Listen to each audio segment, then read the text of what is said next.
I'm given this equation. Now, things are getting more fun. We've got to solve for x. Notice, x is the exponent. So I'm thinking two things. I have to manipulate the equation, and then I need to get e to the 2x all alone. That's my goal. Get this isolated. I first must isolate it. So one thing I can do is add 3 to both sides to give me 4e to the 2x is equal to 5. Now, I can't do anything yet because my e to the 2x is not yet isolated. So I'm going to divide both sides by 4 to get e to the 2x is equal to 5 divided by 4. And now I can let my magic shine. Notice, e to the 2x is going to look something like that. I have to use its inverse to solve this. If this is y equals e to the 2x or y equals e to the x, I'm going to solve this with the natural log. That's my point. To solve an equation with base e, I'm going to use the natural log. I'm going to introduce log base e to both sides. Of course, log base e is written as natural log. There's my argument. And these undo each other. They go away because that's really log base e, e to the 2x. And you can see more clearly if you write it like that. Nobody does, but if you write it like that, you can see that those will go away, leaving us with 2x equals natural log of 5 divided by 4. Now, we don't want to solve for 2x. We want to solve for x. So I'll multiply both sides by 1/2 or divide both sides by 2, and I'll get x is equal to 1/2 natural log of 5 over 4. Don't forget, with our little tricks, our little rules of logs, we could have written this as natural log of 5 over 4 to the 1/2 power, which of course is the square root of 5 over 4. But it's okay to leave that like that as well. And if you use your calculator, this is about 0.11. Of course, if I have a calculator, then I could graph this. I would want to subtract 2 from both sides to get 4e to the power of 2x minus 5 equals 0.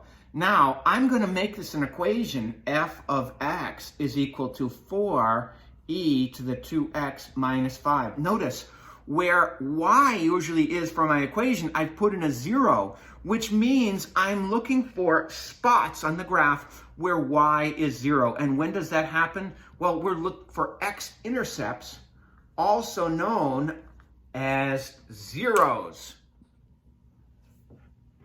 If I graph y equals 4e to the 2x, and this is all minus 5, and I graph it, and then I say, well, give me that x-intercept. That will be menu, analyze graph, find the 0. And then the graph is asking me, where do you want to find these zeros? Lower bound and then upper bound. It gives me this point, 0.11 comma 0. Look at y is 0. That's why we have a 0 for y there. Here we're asked to solve 2 times 3 to the 2t minus 5 minus 4 equals 11. I want to isolate this because once I isolate this, I can introduce logs.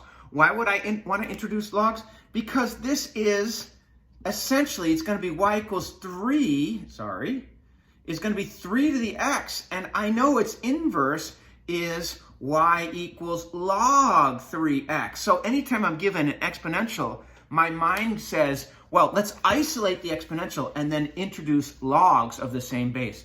So how do we do that? First, let's add 4 to both sides. If I add 4 to both sides, you can see that those 4's will go away, and I'll get 15 over here is equal to 3 to the 2t minus 5. Am I concerned that that's not x? No, t, x, doesn't matter. Now, I will then, because this is 2 times this, I will divide both sides by 2 or multiply both sides by 1/2 to give us 2t minus 5 as my exponent. If I multiply both sides by 1/2, or you can think of it as dividing both sides by 2, I'm going to get 15 over 2, which is 7.5. That's 15 divided by 2. Now now and only now have I isolated the exponential. How do I solve exponentials? I introduce logs.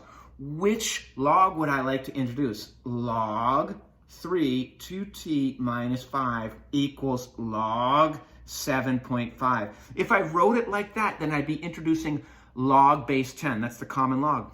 In order to use my inverse property, because this base is 3, I'm going to choose base 3. Now, the magic of choosing base 3 is if I already have base 3 of my exponential, log base 3 and 3, they undo each other, and I'm going to be left with 2t minus 5 is equal to log base 3 of 7.5. I want to get t all alone, so I'll add 5 to both sides. So 2t is equal to 5, a positive 5, plus log base 3 of argument 7.5. And now, of course, I'd want to get t all alone, I want to divide both sides by 2, which is the same as multiplying each and every term by 1/2. So if I think of it like that, 1/2 times 5 is 5 over 2, plus 1/2 log base 3 of argument 7.5. And if we plug that into our calculator, we're going to get, it's exactly equal to that. It's about equal to 3.42. Of course, if we're going to use a calculator, we could take advantage of the graphing feature. Subtract 11 from both sides, and we'd have 2 times 3 to the 2t minus 5. Negative 4 minus 11 is minus 15 equals 0. Now, if I'm going to graph this, I'd have to graph f of x or y is equal to 2 times 3 to the 2x minus 5. Now, notice my calculator is going to be f as a function of x. So I just had to change my variable to x, all with a minus 15. I'm interested where y is 0. And when does that happen? That's on the x-axis. That's where I'm looking for my x-intercepts, which are known as zeros. If I graph my last equation, I'm going to have y is equal to 2 times, parentheses, 3, and I'll raise this to the, I have to use x instead of t as in the original equation, 2x minus 5, and on the outside we had minus 15. And when I graph it, you can see I've got that x-intercept there. I want to see, I'll go to Analyze Graph, and then to 0, from there to there, and you can see it gives me that 3.42 with that, which I found before. Can we talk for a minute about factoring? I know immediately that I've got a good chance of factoring x squared plus 5x plus 4 equals 0. Notice, if instead of y we have 0, then we're looking for our x-intercepts when we do it like this. How do I know I've got a fighting chance? Because this exponent is double that. Let's see, if I factor this, I'll have x times x and 4 times 1 and plus 1. So that means x plus 1 equals 0, x equals negative 1, x plus 4 equals 0, x equals negative 4. And I'm good to go. I got my 2 answers there. Those would be my 2 x-intercepts. Similarly, here, when I'm given this, I see I have exponent of 8, and half of that is exponent 4. I've got a chance to factor this. Let's see. I'd say x to the 4th and x to the 4th, and I'll go with minus 3 and plus 2.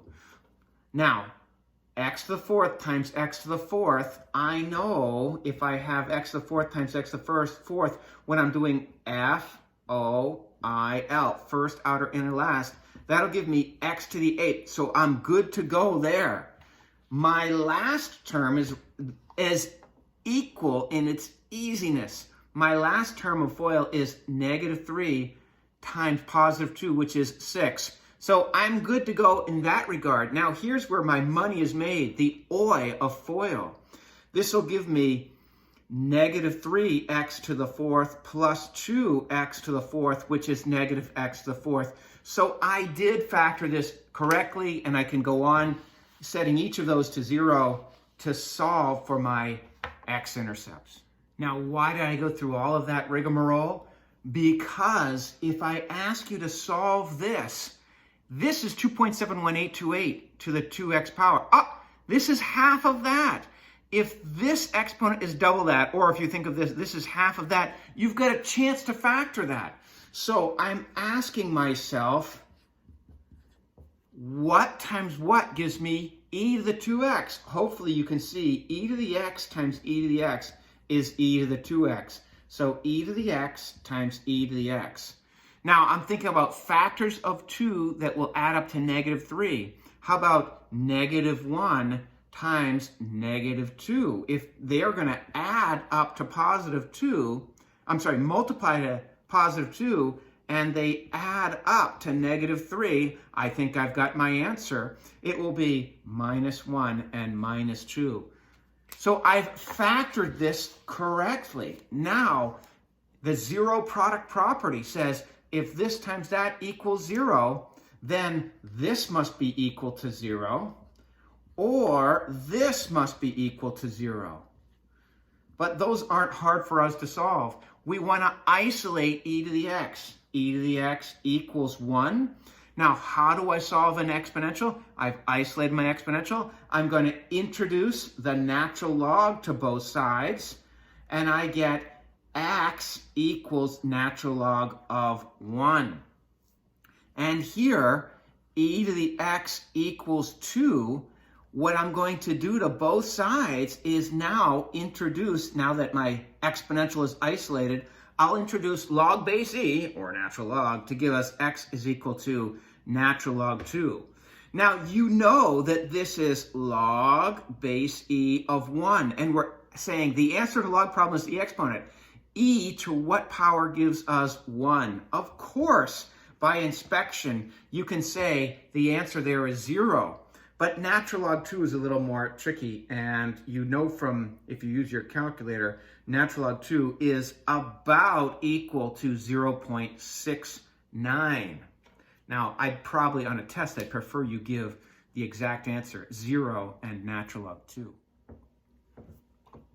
If we graph e to the 2x,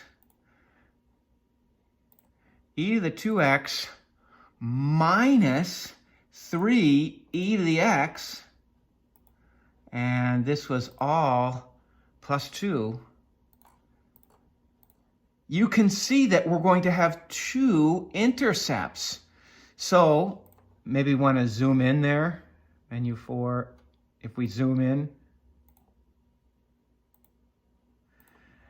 We can now do, well, we could have done this before too. We can analyze the graph and find those zeros. From there to there, of course, that's going to give me 0, 0. If I do it again, menu, analyze the graph, and I go from there to there, it gives me this 0.69 we talked about.